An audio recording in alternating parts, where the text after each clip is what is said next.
हरे कृष्णा, राधे राधे। तो जेठ माह की शुक्ल पक्ष की एकादशी तिथि को निर्जला एकादशी का व्रत है।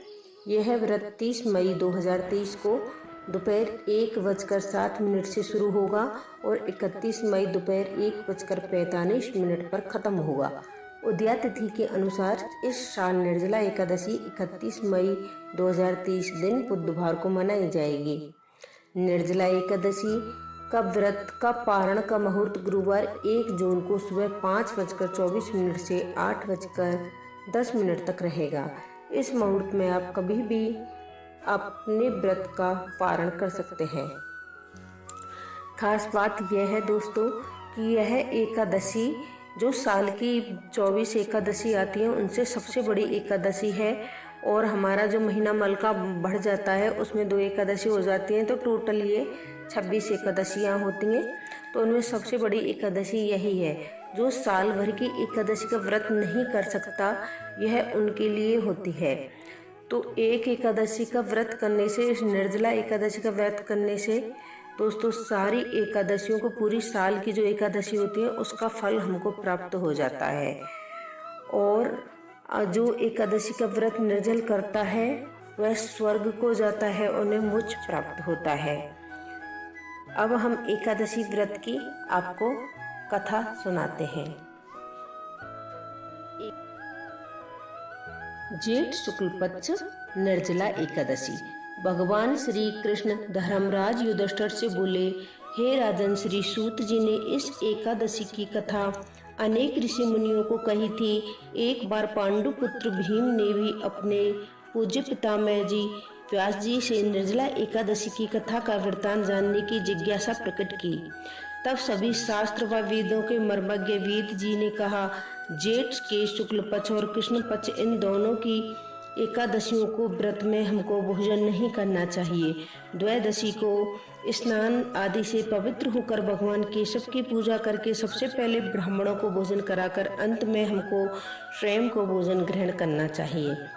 भीमसेन कहने लगे, हे पितामह, मैं विधिवत भगवान की पूजा आदि कर सकता हूँ, दान भी दे सकता हूँ, परंतु भोजन के बिना नहीं रह सकता।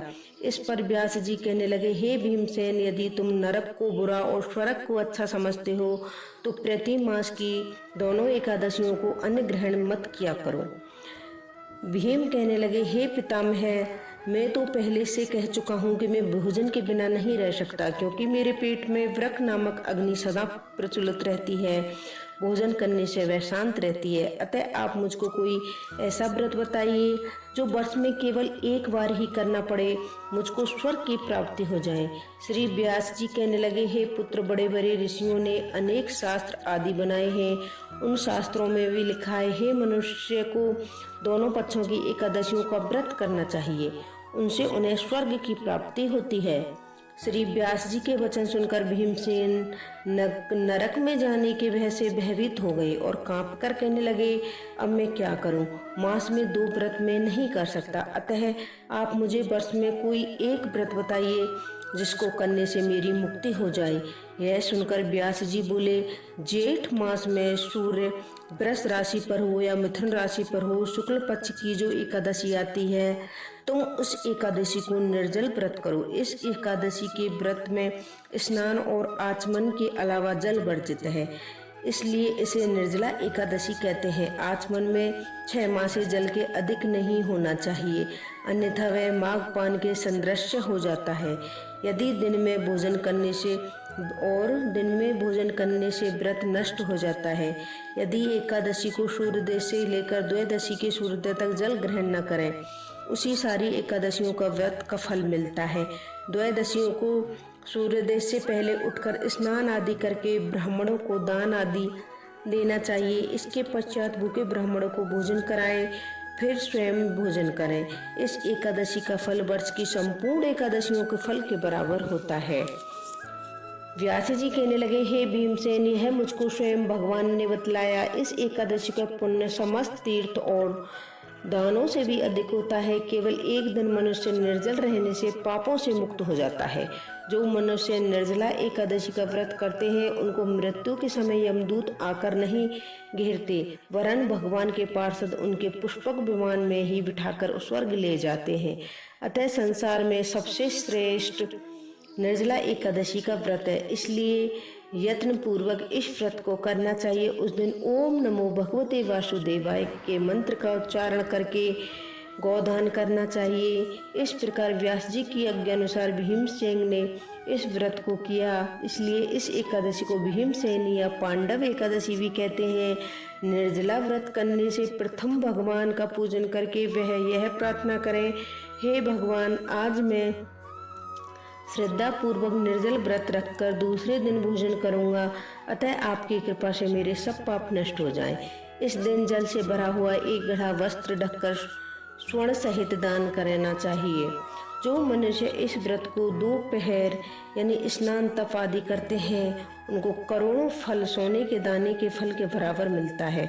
जो इस दिन यज्ञ आदि करते हैं उनके फल तो वर्णन नहीं किया जा सकता। निर्जला एकादशी के व्रत से मनुष्य विष्णु लोक को जाता है। जो मनुष्य इस दिन अन्न खाते हैं वे चांडाल के समान होते हैं, अंत में वे नरक को जाते हैं। ब्रह्म हत्या, मागपान करने वाले, चोरी करने वाले या गुरु के साथ द्वेष करने वाले इस व्रत को करने से सभी स्वर्ग को जाते हैं।